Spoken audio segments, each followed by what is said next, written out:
Hey guys, what's going on? I thought I'd just do a quick video about the NVDA super trade, which was alerted in the war room. It was hyped up in all of their other services. And so a few people have said to me, hey, why are you not reporting on how this didn't work? Why do you only report good stuff? And the basic premise here comes down to basically I report on stuff that I do and things that work, and I tend to, like anybody, tend to ignore the negative stuff. So I want to make sure that in this video you guys know that I'm reporting what I see as the problem here, and I'm going forward. I'm going to try and report more on the negative aspects of these review services, of see what goes wrong, and basically why I think they're going wrong and how you can change it, how you can avoid it. And so hopefully this quick video kind of helps with that a little bit. Saying that, there are some really good low-cost alert services. I've listed them in this article, so you can go to this article in the description below, the 3 best low-cost stock alert services that I recommend. Doesn't mean they always win, nope, but they do win quite a lot, and I think there's a lot to learn and a lot of awesome alerts and trades that come from these services. So make sure you check this out. Make sure you also check out the Learn How to Win 90% of Your Trades in 90 Seconds. This is a course that Lance from Theta Traders and I put together, which teaches you how to sell options for passive income. Probably one of the best ways to make money in the market, honestly, especially for new traders. And it's kind of ironic because these trades are more complex, but they're easier to basically emotionally regulate. So you're able to take these trades and only lose 1 out of 10 or 1 out of 50 without freaking out and disregarding the service. So these are types of trades that I think people could benefit a lot from. So I've learned a lot from this stuff. This is what I trade primarily. Let's get started onto the NVDA Super Bowl trade that was hyped up by the War Room and Brian Bottarelli and the rest of that gang from the Monument Traders Alliance guys. So obviously anybody who watches the markets knows that NVDA reported earnings this week. This is no surprise. We saw a huge gap up this last week on 23rd. Massive gap up, and we're looking at a continuation here potentially as well. So really not a big surprise. However, that's easy to say in retrospect, right? This could easily have flopped. Most people, I think, were bullish on it, but of course, when most people are bullish, things can go bearish. So this thing did gap up, and it really ran.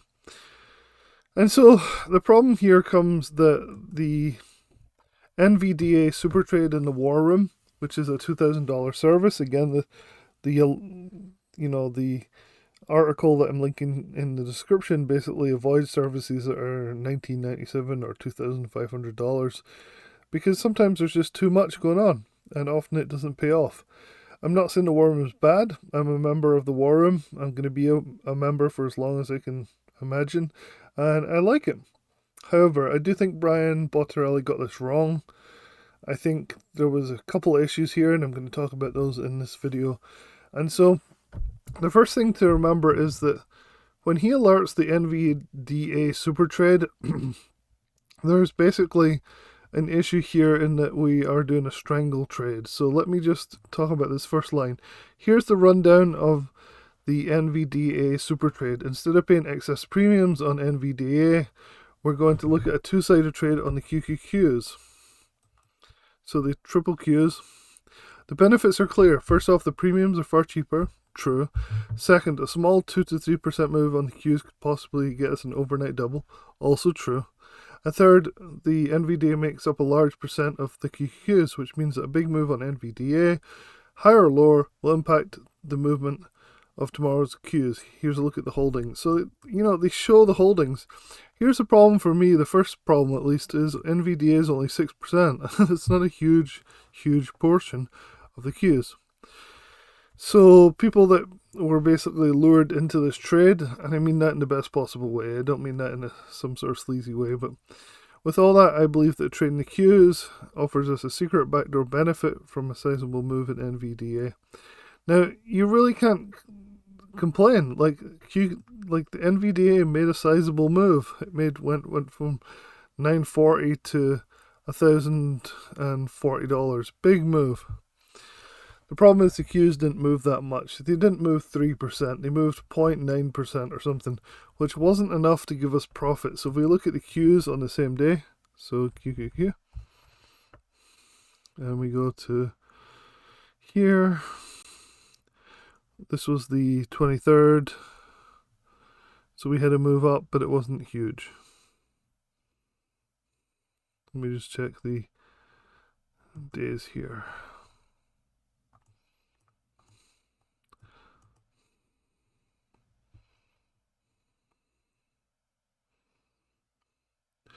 Yeah, so this move was not huge. It really wasn't that big at all. It's a small move. We're at all-time highs, which is fantastic, but the move on the Qs was not big enough to warrant a strangle position, which is what the guys at the War Room were doing.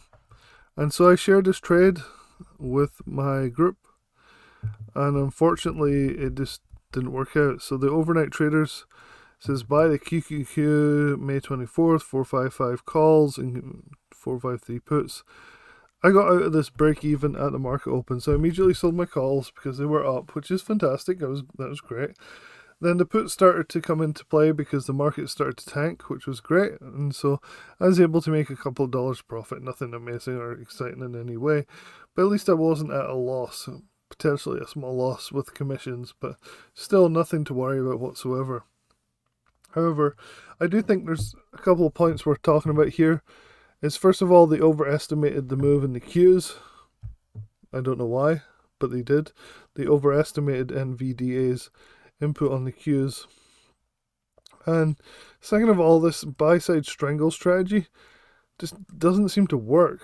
Like, even if you get a big move, it's never enough to actually get you profit. So you can see how we gapped up on this day.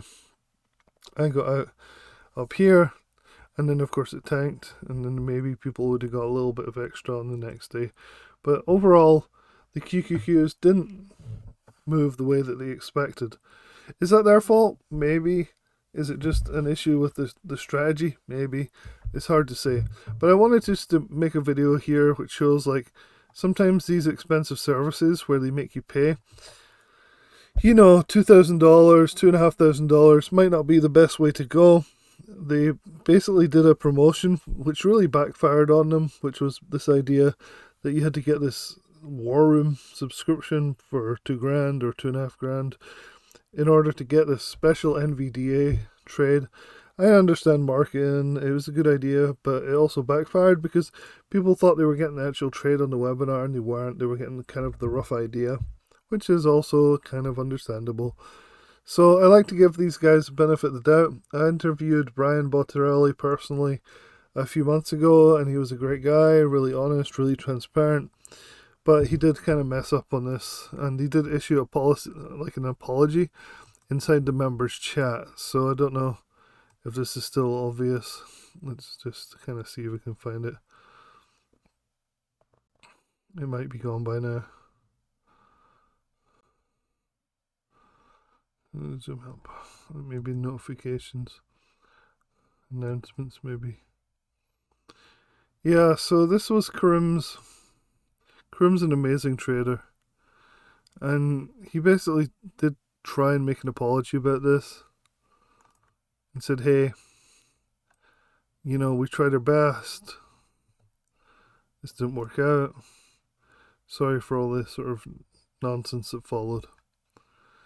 I still really recommend the War Room. I think it's a good service, especially Karim's trades. He's basically very high percent win rate, like 90%, 95% even. Sometimes he goes for weeks and weeks without any losing trades. But overall, I think this is a bad look for the War Room. It's a bad look for the lower cost services. And unfortunately, it's just how it is. The Qs barely moved on this trade. Which, honestly, are you really surprised? The Qs are 6, you know, NVDA 6% of the Qs. People sell off. And this gap up barely made us break even on the trade. So, I hate reporting bad stuff, but that's what it is. And I want to make sure you guys know that I'm not missing out, or at least not intentionally missing out trades that are not working. On that note, I also want to point out that these trades are working really well for people like Jeff Zananiri. So monthly money flows is doing really well. It's only $49, so check that out. Nate Bear stuff has worked for the whole first quarter. Second quarter has been a lot more challenging. So again, with full transparency, you would barely have lost a trade in quarter one, but quarter two was really challenging. That's what happens. You have drawdowns, you know. So I'm not giving up on Nate. I'm still following his every trade, and I'm taking his trades. There is a no questions asked, like, money back guarantee, 365 days, which gets fulfilled like that. So definitely worth checking him out. Even if you don't take his trades, you can paper trade them because the price is so low. So check this article out. I'll definitely leave a link in the description below so you can check out these low cost stock alert services that definitely overperform in my opinion. I hope this helps people that think I'm only reporting like the positive news about things. I want to make sure I'm reporting both sides of the coin. Okay, so going forward, I'm going to report on the services that have overperformed in the past maybe, and then now they're back to like underperforming maybe.